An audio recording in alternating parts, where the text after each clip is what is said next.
Manolotra ny arahaba tompoko.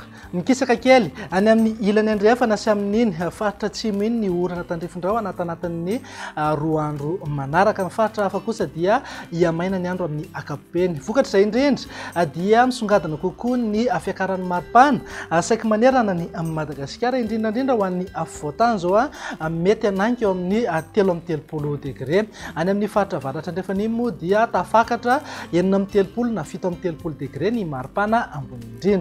Amin'ny vinantoetry ny andro amin'ny rahampitsy maraina raha jerena amin'ny antsepiriany dia isy isan'orana tandrifondraona amin'ny voamaraina any amin'ny morotsiraka amin'ny faritry Menabe, Melaky, Sofia ary manodidina ny Samborano. Ny zava-miandalany ihany moa izay rehefa misandratr'andro. Andrahoana ihany koa ny voamaraina fa isavy eny ihany ho an'ny ilany andrefany Madagasikara. Ny faritra hafa dia homaina ny andro amin'ny akapobeny na iban'ny toerana kokoa ingavy masoandro. Raha ny tolakandro kosa indray dia azo orana tandrifondraona mety rankotroka indraindray any amin'ny tany ny faritry Melaky, Menabe, Bongolava, ny ilany andrefany Vakinankaratra, Moromania, Matsiatrambony, Mihitatra hatrany amin'ny faritry Orombe, Anosy ny tapany avaratra, ny faritra Atsimo andrefana sy Androy.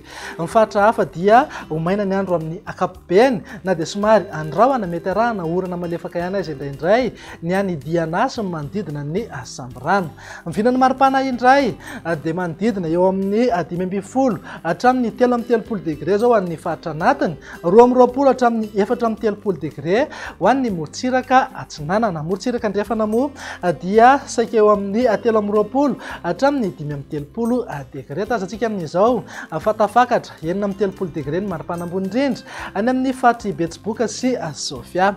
Ny vinantoetry ny andro amin'ny sabotsy kosa indray ary dia azo orana tandrifondraona mitsitokotokony any amin'ny faritry Melaky, Menabe, ny tapany avaratra, ny faritra Atsimo andrefana sy Anosy. Ny faritra hafa dia homaina ny andro amin'ny akapobeny. Na izany na tsy izany aza andrahoana mety arahana orana malefaka ny any amin'ny faritry Sava, Ambatsoa, Analanjorofo ary Toamasina. Raha mahakasika ny maripana tsy dia misy fiovana misongadina aloha fa afana foana ny andro amin'ny akapobeny manodidina amin'ny 4 hatramin'ny 4 degré ho an'ny afovoantany, 2 hatramin'ny 5 degré morotsiraka Atsinanana ary eo amin'ny 3 hatramin'ny 5 degré ho an'ny morotsiraka andrefana. Mananika 3 degré maripana ambony indrindra any amin'ny faritra avaratra andrefany Madagasikara. Tazantsika amin'izao ihany koa fa dia tafakatra 5 degré be zao maripana ambony indrindra any amin'ny manodidina ny Taolagnaro.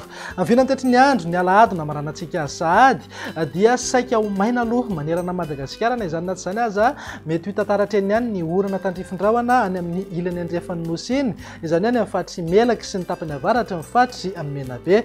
Mety hisy orana tandrifondraona ihany koa ny voamaraina morotsiraka avaratra andrefana. Ny faritra hafa dia homaina be mihitsy ny andro amin'ny akapobeny na andrahoana vitsy. Raha mahakasika ny maripana indray manodidina eo amin'ny 4 hatramin'ny 4 degré ho an'ny afovoantany, 2 hatramin'ny 3 degré ho an'ny morotsiraka Atsinanana ary 3 hatramin'ny 5 degré kosa ho an'ny morotsiraka andrefana. Tsy misy fiovana maripana ambony indrindra any amin'ny faritra avaratra andrefana fa dia eo amin'ny 9 degré hatrany. Dia izay indray ny vinantoetry ny andro atanatin'ny 3 andro avy. Manome fotoananao ao manaraka indray. Veloma tompoko.